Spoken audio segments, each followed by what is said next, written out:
Bebê do Amanhã, de Thomas Verne e Pamela Weintraub, um novo paradigma para a criação de filhos. Este é o capítulo 12 que eu vou ler agora, na página 292, a parte que chama Violência e o Cérebro. O caminho que leva um bebê aterrorizado a se transformar num adolescente aterrorizante passa necessariamente pelo árbitro do comportamento, o cérebro. É o cérebro, afinal de contas, que permite à vítima infantil adaptar-se às condições de trauma violentos, e é o mesmo cérebro que anos depois reproduz o comportamento violento do agressor em que a criança se transformou. Como evoluem as adaptações destinadas a ajudar a criança a sobreviver à violência, à medida que ela cresce para atos de violência agressiva? À procura de uma resposta, Bruce Perry resumiu um leque bem amplo de estudos, inclusive os próprios, para sugerir uma teoria sobre a maneira pela qual a violência germina no cérebro. A capacidade espantosa do cérebro humano se desenvolver de uma forma dependente do uso, crescendo, organizando e funcionando como resposta à experiência de desenvolvimento, significa que o principal elemento modificador de todo comportamento humano é a experiência. À medida em que o cérebro se desenvolve de forma sequencial e hierárquica, as áreas mais complexas do córtex e do sistema límbico começam a modular, a moderar e a controlar as porções inferiores mais primitivas e reativas do cérebro. Essas várias áreas cerebrais se desenvolvem, organizam-se e tornam-se completamente funcionais em estágios diferentes da infância. No parto, por exemplo, as áreas do tronco cerebral áreas corticais responsáveis pela cognição abstrata, só serão completamente funcionais dali a anos. Uma criança frustrada de 3 anos de idade, com o córtex relativamente desorganizado, terá dificuldade para modular o estado de excitação reativo intermediado pelo tronco cerebral. Ela vai gritar, chutar, morder, jogar coisas no chão e bater. Quando frustrada, uma criança mais velha pode sentir vontade de chutar, morder e cuspir, mas incorporou a capacidade de modular e inibir esses impulsos. O processo de desenvolvimento do cérebro é sempre sequencial. À medida que o bebê cresce, regiões evoluídas do cérebro, o córtex principalmente, tornam-se cada vez mais competentes no sentido de inibir impulsos provenientes de regiões mais primitivas e menos maduras. Quando o córtex é lesado, quando perde a função por causa de ferimentos ou doença, como um derrame, por exemplo, a capacidade de inibir o cérebro primitivo e seus impulsos fica prejudicada. Mas também ficará prejudicada se o córtex for privado das experiências necessárias ao seu desenvolvimento. Nesse caso, os impulsos do cérebro primitivo prevalecerão, predispondo o indivíduo a ter reações exageradas. Os indivíduos violentos levam esse fenômeno muito além. Se, durante os seus primeiros anos de vida, o cérebro inferior foi estimulado demais por meio de exposição a estresse traumático constante, enquanto o cérebro superior recebeu pouca atenção, a balança vai pender muito claramente em favor da violência. Aqui o conceito é simples. Invadindo o cérebro pelas portas da percepção, a experiência traumática organiza bilhões de células cerebrais e trilhões de conexões sinápticas em redes neurais defeituosas. Uma pesquisa recente da Universidade Rockefeller de Nova York mostra que esse trauma funciona literalmente como um interruptor genético, fazendo com que o aparato de fabricação de proteínas pare e retome suas atividades em momentos impróprios. O resultado são redes anormais de células do cérebro. Uma característica dessas redes doentes é a superposição dos hormônios de estresse, cortisol e adrenalina. Ambientes estressantes levam à expressão exagerada de genes responsáveis pela sobrevivência em situações de risco de vida. Quando esses genes são produtivos demais, o resultado mais comum é um aumento do comportamento agressivo e violento num leque amplo de circunstâncias. Por que o trauma dos primeiros tempos de vida é mais destrutivo do que violências similares numa fase mais adiantada da infância? A neurociência do desenvolvimento esclarece bem esta questão.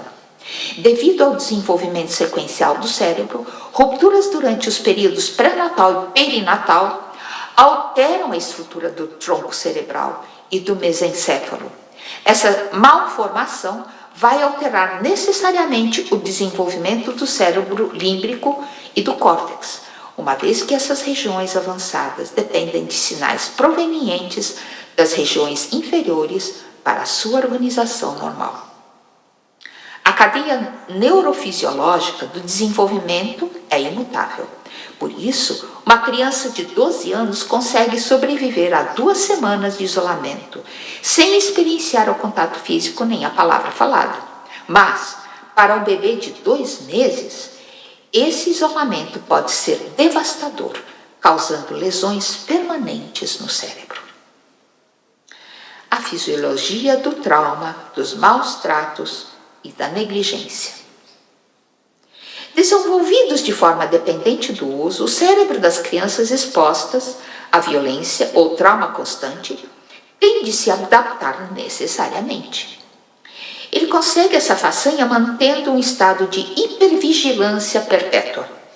Impregnado de medo o tempo todo, ele instaura uma situação na qual está sempre pronto a fugir ou lutar. Afinal de contas, quando o cérebro detecta um perigo, é o corpo que tem de correr, encolher-se ou confundir-se com o pano de fundo e esconder-se. Está claro o motivo pelo qual as crianças submetidas a surtos frequentes e imprevisíveis de violência precisam ser hipervigilantes e são hipersensíveis, perpetuamente prontas a enfrentar o perigo ou escapar. Mas as qualidades que as protegem de pais abusivos cobram seu preço mais tarde. Organizado pela experiência, o cérebro adulto da criança que sofreu maus tratos um dia tem uma visão de mundo distorcida. Reagindo a tudo com o mesmo estado de um pouco de medo constante, tão importante para a adaptação na infância, esses indivíduos tendem a reagir impulsivamente e muitas vezes com violência àquilo que interpretam como afronta, em conformidade com a estrutura de seu cérebro e com as lembranças que guardaram lá. Um dos ataques mais lesivos ao cérebro em desenvolvimento é realizado pela negligência da mãe e do pai. Um menino de 15 anos, citado por Perry, viu um par de tênis transados nos pés de outro garoto e arrancou-os dos pés dele sob a mira de um revólver.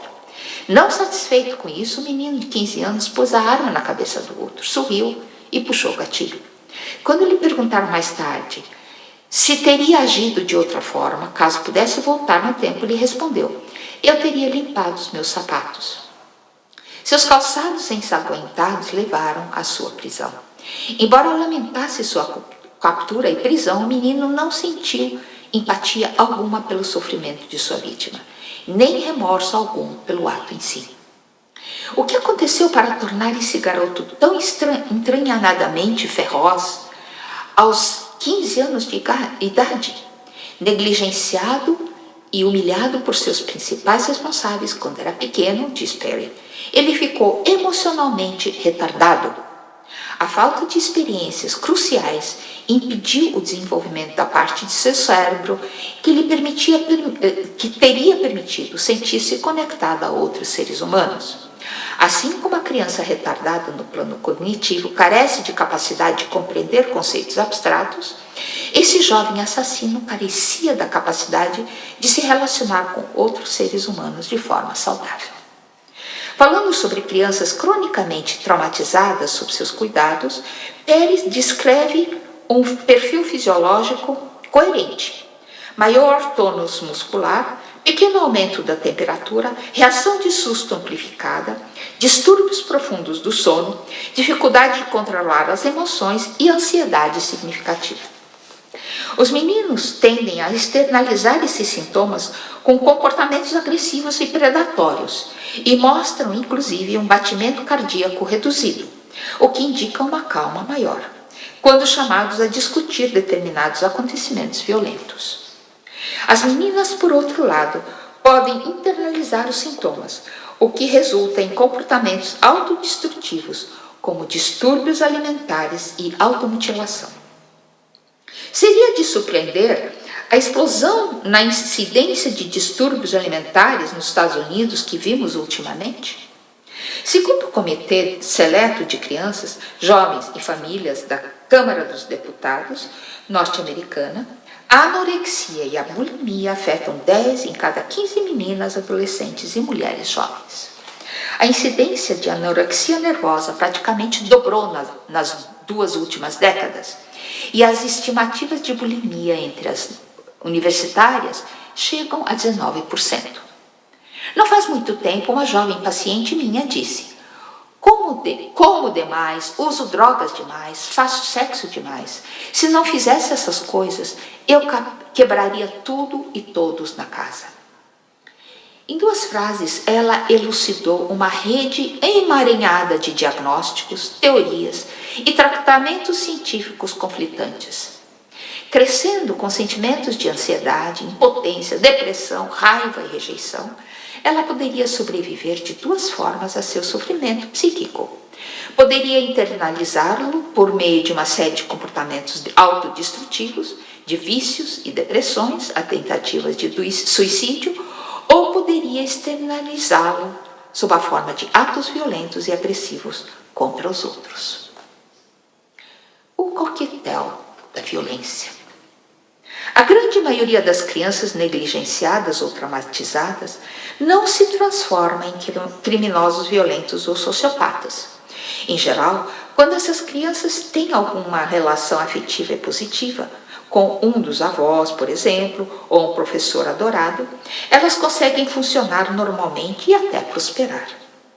Mas as que não têm tanta sorte vão, muito provavelmente, sofrer com uma sensação de vazio e solidão, por serem incapazes de se conectar aos outros. Outras que se conectam, mas só por meio de relações que são destrutivas ou tumultuadas. Como carecem muito de empatia e confiança, têm uma probabilidade muito maior que outras de se comportar de maneira antissocial, mentir, ser desonestas ou roubar. A pesquisa mostrou que os mais violentos entre nós não são consequência só de maus tratos nos primeiros tempos de vida, e sim de uma combinação de fatores, entre os quais a predisposição genética, o trauma de parto, a ausência de carinho e a falta de estimulação cognitiva. Vamos considerar por um momento as histórias de 2 assassinos notórios, David Edwin Mason e Robert Alton Harris. Passaram por seus últimos anos no corredor da morte antes de serem executados na câmara de gás pelo estado da Califórnia em 1991 e 1993, respectivamente, por seus crimes hediondos. O dossiê de Mason revela que ele foi uma criança solitária e triste, cuja mãe, para começo de conversa, tentou provocar um aborto para evitar o seu nascimento e que nunca o deixou esquecer que era indesejado. As irmãs mais velhas descrevem uma casa em que os abraços e as risadas eram proibidos e na qual o jovem David era espancado quase todo dia com o cinto do pai ou com a chibata da mãe. Quando tinha apenas 5 anos, a criança tentou suicídio engolindo um frasco inteiro de comprimidos e pondo fogo nas próprias roupas. Aos 8 anos, estava manifestando sua hostilidade, pondo fogo na igreja e na escola. Seus pais começaram a trancá-lo num cômodo que chamavam de masmorra, um quarto de dormir com janelas fechadas com pregos. Quando fazia xixi na cama ou sujava as roupas, David era obrigado a andar com as roupas sujas enroladas em volta da cabeça. Aos 23 anos, Mason entrou em uma orgia de assassinatos no bairro onde crescera, orgia que durou 9 meses e durante a qual estrangulou 4 velhos e velhas. Mais tarde confessou que era algo que eu sempre quis fazer. Os primórdios de Harris foram espantosamente similares. Nasceu prematuro de 6 meses depois que sua mãe levou chutes tão brutais no abdômen, dados pelo marido raivoso, que começou a ter uma hemorragia. Como na família de Mason, ambos os pais espancavam o menino frequentemente. O pai com os punhos, a ponto de lhe quebrar a mandíbula, quando Robert ainda não tinha 2 anos.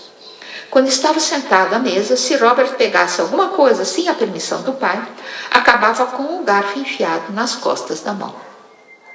Por brincadeira, o pai carregava o revólver e dizia às crianças que tinham 30 minutos para se esconder fora de casa. Depois desse tempo, ele os caçaria como se fossem animais, ameaçando atirar em qualquer um que encontrasse. O velho Harris foi preso por molestar sexualmente as filhas, enquanto a mãe fumou e bebeu até morrer. Como Mason, o jovem Harris logo começou a descontar sua raiva em animais e pessoas. Aos 25 anos, matou a tiros 2 adolescentes de San Diego.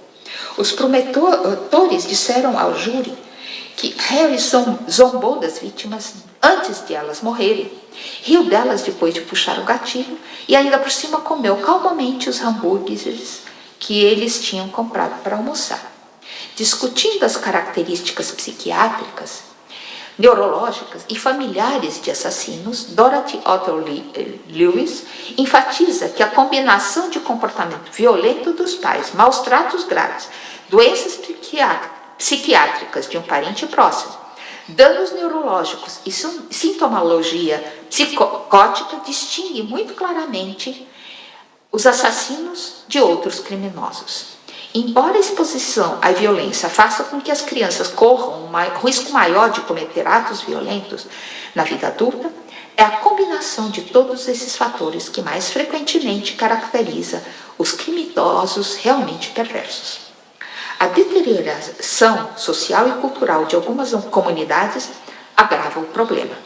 Para as crianças que crescem na pobreza ou em famílias constituídas só pela mãe ou só pelo pai, com mães que são adolescentes ou viciadas em drogas e sem boas escolas que compensem os estragos, uma criação violenta pode fazer pender a balança, tendo como resultado a violência criminosa. Além disso, estudando crianças em seu centro, Bruce Perry e colaboradores descobriu que às vezes a gota d'água que faz o copo transbordar é um sistema de crenças. Racismo, sexismo, misoginia, crianças como propriedade, idealização de heróis violentos, tolerância cultural a maus tratos à criança, tribalismo, chauvinismo, nacionalismo, todos esses fatores desencadeiam, facilitam, encorajam e alimentam indivíduos violentos. Enquanto não entendermos e não tratarmos da relação entre sistemas culturais de crenças, as práticas de criação dos filhos e as influências perinatais descritas nesta página, não teremos condições de prevenir a violência em nosso meio.